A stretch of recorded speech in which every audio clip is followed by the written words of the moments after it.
कहा उनका प्रेम जनता से भी नहीं है, उनका प्रेम भाजपा से भी नहीं, उनका प्रेम किसी विचार से नहीं है, सिर्फ नाम के प्रेम है। और इसलिए इस तरह की अनलगल बातें वो करेंगे ही, क्योंकि जब भारतीय जनता पार्टी इतनी बड़ी पार्टी है और पार्टी के अध्यक्ष ने नोटिस दिया है तो उनकी संज्ञान में है, पार्टी में नहीं है तभी तो दिया है। यदि इस्तीफा पहले इन्होंने दिया होता तो फिर नोटिस ही हम क्यों नहीं देते। लेकिन जब उनको नोटिस मिल गया है तो इसलिए उन्होंने अनलगल बात करी और एक प्रपंच उन्होंने खड़ा किया है।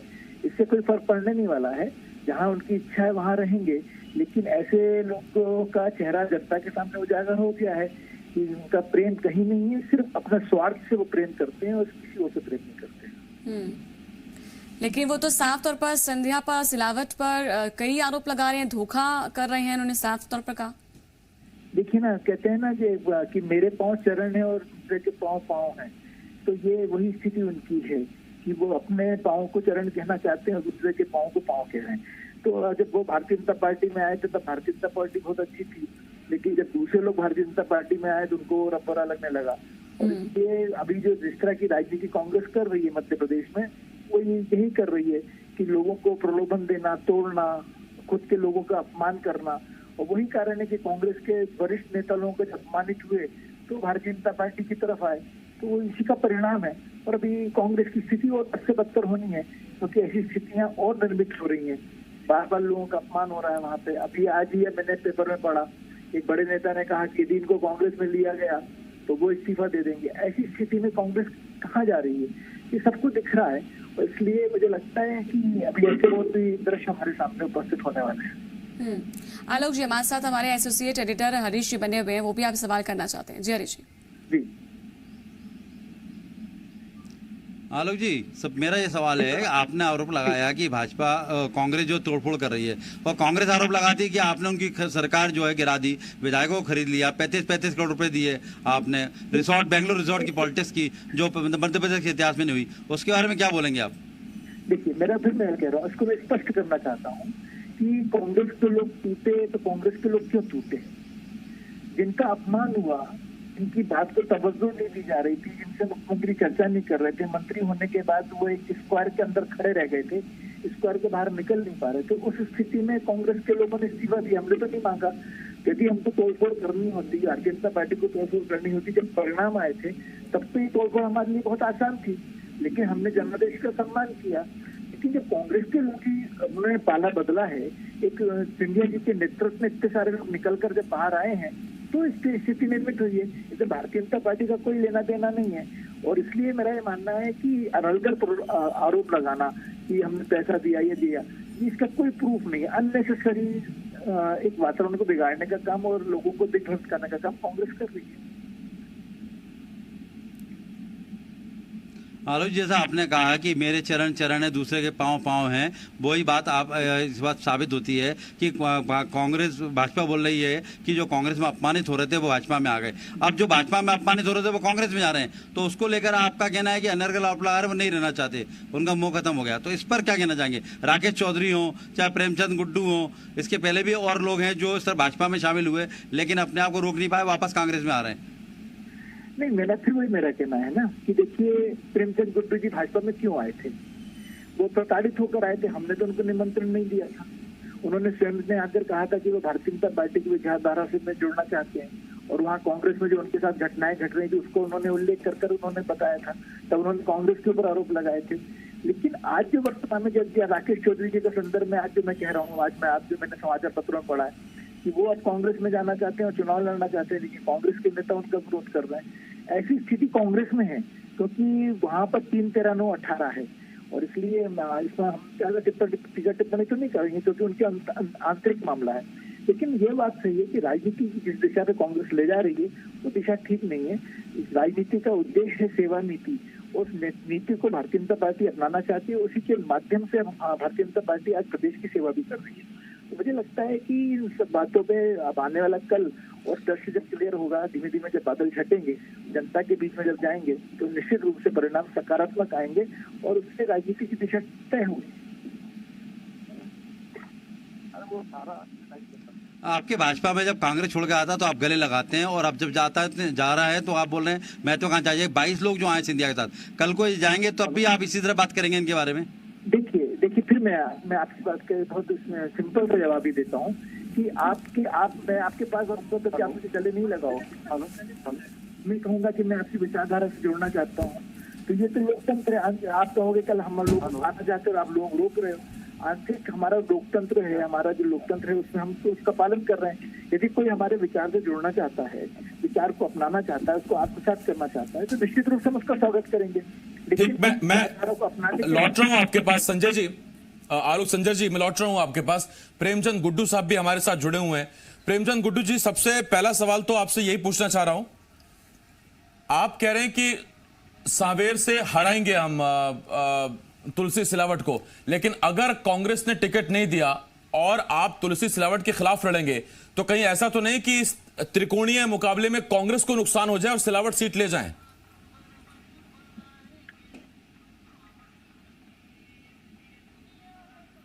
प्रेमचंद गुड्डू साहब, आप तक आवाज पहुंच रही है?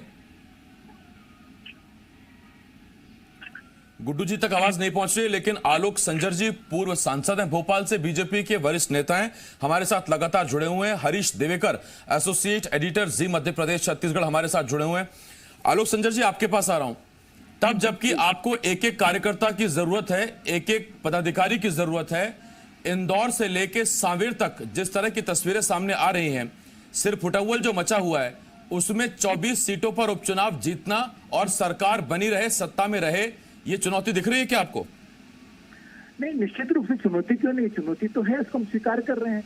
लेकिन हमारा प्रयास है कि हम दीप भी जलाएं और मशाल भी जलाएं, और निश्चित रूप से हम चुनौती को स्वीकार करेंगे। हमारे कार्यकर्ता, जो भारतीय जनता पार्टी का कार्यकर्ता है, जो इस विचारधारा से जुड़ा है, जिसने उसको विचारधारा को अपनाया है, तो उसके लिए एक ही चुनौती है कि कमल के फूल को जिताना है। अब जैसे मैं भोपाल से मैं सांसद था, लेकिन पार्टी संगठन ने निर्णय करा कि किसी और को चुनाव लड़ना है, तो मैं यही तो आपसे पूछ रहा हूं साहब।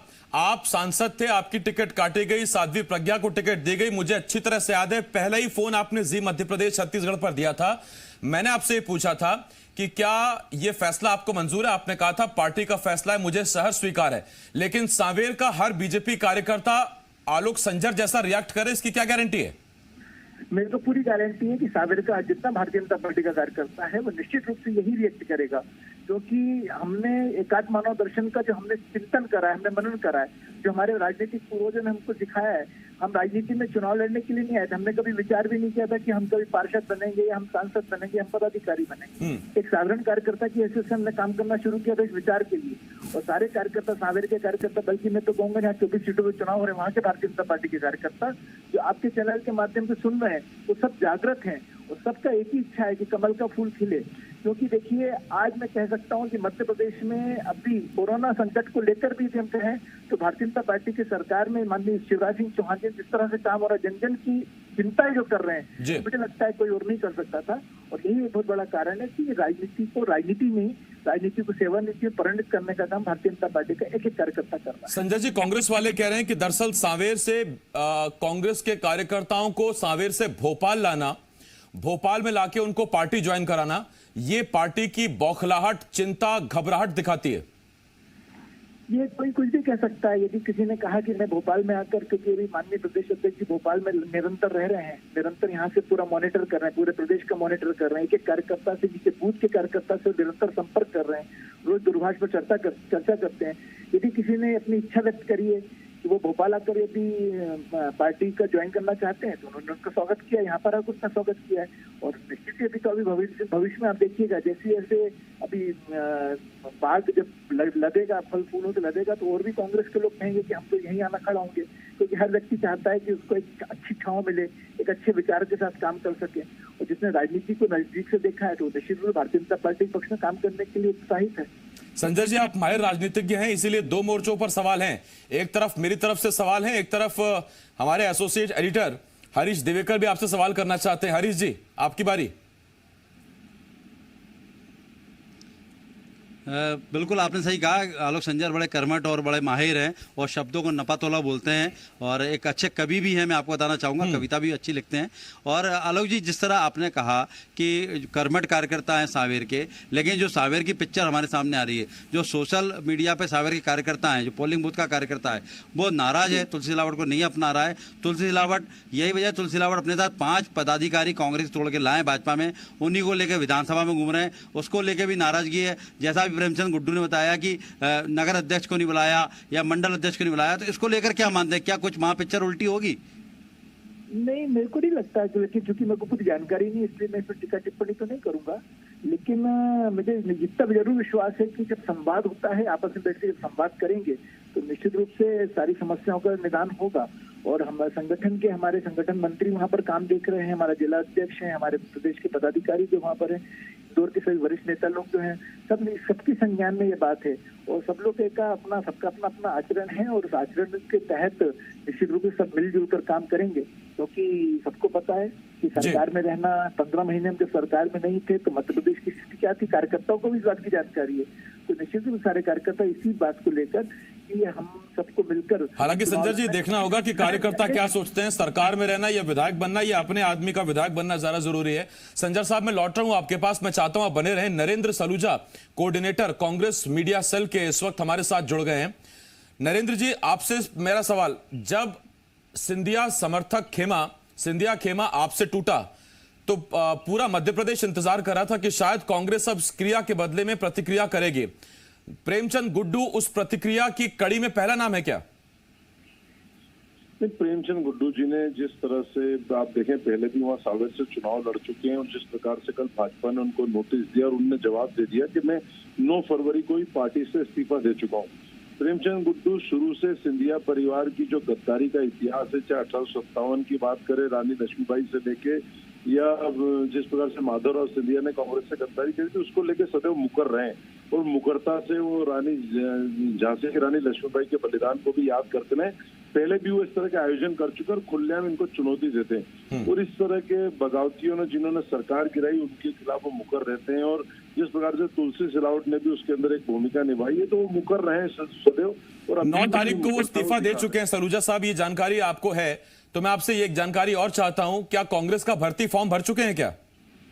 नहीं, अभी कांग्रेस में कोई प्रवेश नहीं लिया। अभी तो उन्होंने भारतीय जनता पार्टी से उन्होंने त्यागपत्र दिया है। जैसा उन्होंने कहा है, ये हमें जानकारी नहीं, उनका खुद का बयान है कि 9 फरवरी को मैं वीडी शर्मा जी के जो उनको जवाब दे चुके हैं वो। और जिस प्रकार से अभी सावेर की बात करें आप, तो सावेर के अंदर तुलसी सिलावट जी ने, आपने देखा होगा कि कुछ कांग्रेसियों को भाजपा प्रवेश कराया। बड़े ही आश्चर्यजनक है कि भाजपा जो पार्टी विद द डिफरेंस का नारा देती है, अनुशासन की बात करती है, वहाँ के जिला अध्यक्ष को खबर नहीं, वहाँ के मंडल अध्यक्ष को खबर नहीं। और आप देखें, चाहे राजेश सोनकर को भले आपने जिला अध्यक्ष बना दिया हो, आपने टिकट के दावेदार से भले अलग हटा दिया हो, लेकिन सावंत सोनकर और राजेश सोनकर कोई भी तुलसी सिलावट को पचा नहीं पा रहा है। तो यहाँ तक कि सावेर की जनता भी खिलाफ है। इसलिए खिलाफ है कि इस पूरी कोरोना महामारी का जिम्मेदार वे तुलसी सिलावट को मानती कि स्वास्थ्य मंत्री थे, पूरे टाइम सावेर से गायब रहे और अभी भी हिम्मत नहीं दिखा पा रहे हैं सावेर जाने की। जाते भी हैं तो सैनिटाइजर का पाइप सलूजा जी, सावेर पे, तुलसी सिलावट पे तो मैं आता हूं, लेकिन एक छोटा सवाल और, फिर मैं संजय जी आपके पास आऊंगा। मेरा सवाल आपसे ये कि प्रेमचंद गुड्डू जो सांसद रहे हैं, सावेर, आलोट, इंदौर, जिनका जनसंपर्क रहा है, जिनकी बातचीत रही है, ऐसे नेता के लिए कांग्रेस के घर के दरवाजे, खिड़कियां, जैसे पंजाबी में आप बुए कहते हैं, ये खुले हुए हैं क्या? नहीं, अभी हमने स्पष्ट नहीं करा, तो समय आने पर हमारे रणनीति स्पष्ट करेंगे कि हम कौन टिकट किसको देंगे, किसको उपयुक्त मानेंगे। अभी तो प्रेमचंद गुड्डू ने खुद ही मोर्चा खोला है, खुद ही उन्होंने भाजपा से त्यागपत्र दिया है, तो खुद ही वो सिंधिया जी की गद्दारी का, तुलसी सिलावट का विरोध कर रहे हैं। अभी हमने कांग्रेस में उनको विरोध प्रवेश नहीं दिया और मैं तय भी नहीं किया कि वो चुनाव लड़ेंगे। समय आने पर हमारे सारे खुलासे करेंगे कौन उम्मीदवार होगा। इसका अभी कोरोना मामले में खुलासा करना ठीक नहीं, क्योंकि हम कोरोना में अभी, तो हमारी प्राथमिकता कोरोना से निपटना। हम भाजपा की तरह राजनीति नहीं कर रहे हैं। शिवराज जी मजदूरों से मिलने नहीं जा रहे हैं, लेकिन अपनी पार्टी दल बदल कराने कार्यालय में जा रहे हैं। तो हम इस तरह की गंदी राजनीति नहीं कर रहे कि कोरोना महामारी में प्रदेश की जनता की सुध नहीं ले रही भाजपा और मुख्यमंत्री और दल बदल। सलूजा साहब, आपने भी एक सुझाव दिया था, उस पर भी कोई सुध नहीं ली गई। आपने कहा था कि सांवेर वाले जो आए हैं वो एक हॉटस्पॉट से दूसरे हॉटस्पॉट आए हैं, तो सीएम और प्रदेश अध्यक्ष अपने आप को क्वारंटीन कर लें, लेकिन ऐसी कोई खबर नहीं है। लौट रहा हूं मैं सलूजा जी आपके पास। आलोक संजय साहब, मैं आपके पास आ रहा हूं। आप हम जितने आप मंजे हुए सियासतदान हैं, सियासत में एक पैंतरा होता है, उसे कहते हैं प्रेशर पॉलिटिक्स। आप आंखें तरेर लीजिए, आस्तीन चढ़ा लीजिए और फिर समझिए कि अब बात बार्गेनिंग पर आ गई है। अब आपकी पूछ होगी, आपसे आपकी दर्द पूछा जाएगा। कहीं ऐसा तो नहीं कि प्रेमचंद गुड्डू की ये जितनी चीजें हैं या जितना ये विरोध, नाराजगी है, ये प्रेशर पॉलिटिक्स है, या दरअसल अब बात निकल गई हाथ से? देखिए, अभी जो मैं आदरणीय सलूजा जी को सुन रहा था, तो मैं तो ये कह सकता हूँ कि जो जितने भी स्वर थे सब वेदना के स्वर थे, वो अंदर ही घुट घुट कर लहूलुहान हो रहे हैं। और यही स्थिति प्रेमचंद गुड्डू जी की भी है, क्योंकि अभी मैं क्योंकि सिंधिया जी जब तक कांग्रेस में थे तो यही नरेंद्र सलूजा जी उसको बिल्कुल सरमाथों पर रखते थे। आज चूंकि वो बीजेपी में आ गए हैं तो वो गद्दार भी हो गए और पूरा इतिहास भी ये लोग निकालते हैं। तो निश्चित रूप से मैं ये कह सकता हूँ कि ये इनकी घुटन है और यही स्थिति अभी कांग्रेस के अभी और नेताओं में भी आने वाली है। अभी जैसे जैसे अभी दिन आगे आएंगे, चुनाव जैसे नजदीक आएगा, तो अभी बहुत सारे लोग अभी इनकी तड़पड़ाहट जो है अभी आप देखेंगे, क्योंकि इनको सबसे बड़ा दुख तो ये है कि इनकी ना चाहते हुए भी सत्ता चली गई, सत्ता कोई संभाल नहीं पाए। 15 महीने में मध्य प्रदेश की स्थिति क्या हो गई, अपने ही लोगों को नहीं संभाल पाना तो प्रदेश की जनता को क्या संभालते। ऐसी स्थिति में मेरा मानना है कि ये जो बोल रहे हैं वो इनका निश्चित रूप से वेदना का ही स्वर है। नहीं, इसमें उसमें संजय साहब जितना वाजिब आपने सवाल पूछा कि कल तक जो आपके सिर माथे पे थे आज वो गद्दार हो गए, ठीक उसी सियासी फॉर्मूले से इस हक से मैं आपसे ये सवाल पूछता हूं कि कल तक वो गद्दार बीजेपी के लिए थे, आज वो देश के ईमानदार हो गए, वो आपके अपने हो गए, उन्होंने देश में क्रांति झोंकी। ये अगर इनके लिहाज से ये सवाल है तो फिर ये सवाल आपके लिहाज से भी तो है। उन्होंने आपकी पार्टी ज्वाइन की और 1 महीने पहले तक आप भी उनको इसी तरह की बातें कहते थे। नहीं, मैंने कहा ना, निवृत्ति प्रवृत्ति लोभ लिपासा त्याग सब ये बहुत सारी चीजें आपको राजनीति में दिखाई देंगी। लेकिन मैंने कहा कि मैंने जब शुरुआत में अपनी बात की शुरुआत की तो फिर मैं बोलता हूँ कि विचारधारा क्या चीज है। आज के वर्तमान समय में भारतीय जनता पार्टी की विचारधारा, इस विचारधारा के तहत जो हम लोग जिस मार्ग पर चल रहे हैं, जिसमें आज आदरणीय प्रधानमंत्री चल रहे हैं, आज मैं उस विचारधारा की बात कर रहा हूँ, तो लोगों को ये समझ में आया कि इस विचारधारा के तहत काम करने से उनका राजनीतिक जीवन या उनके राजनीति के माध्यम से समाज सेवा कैसे कर सकते हैं, इसलिए निर्णय इस लोग कर रहे हैं। तो मेरे को लगता है कि जहां तक सवाल कांग्रेस का रहा, कांग्रेस में जो मैंने कहा ना, जैसे परिवारवाद की बात हम कह सकते हैं, और जहां पर सिर्फ एक ही जगह से केंद्र बिंदु एक ही व्यक्ति रहता है, यहाँ पर सामूहिक निर्णय होते हैं। इन सब निर्णयों को देखते हुए लोगों ने निर्णय करना शुरू करा। तो बाकी पुरानी बातों में आप जितना करेंगे तो सांप निकल चुका है, सिर्फ लकीर को पीटने जैसी स्थिति बनने वाली है। हाँ ठीक है, गड़े मुर्दे उखाड़ने से अब कुछ लाभ अगर होने वाला हो तो सियासत वो भी उखाड़ लेगी। वक्त खत्म हो गया मेरे पास। आलोक संजर साहब बहुत शुक्रिया आपका, नरेंद्र सलूजा जी आपका बहुत शुक्रिया, हरीश आपका बहुत शुक्रिया, Harish Devekar associate editor Zee Madhya Pradesh Chhattisgarh, Narendra Saluja coordinator Congress media cell Madhya Pradesh और आलोक संजर बीजेपी नेता पूर्व सांसद बीजेपी के भोपाल से हमारे साथ जुड़े हुए थे।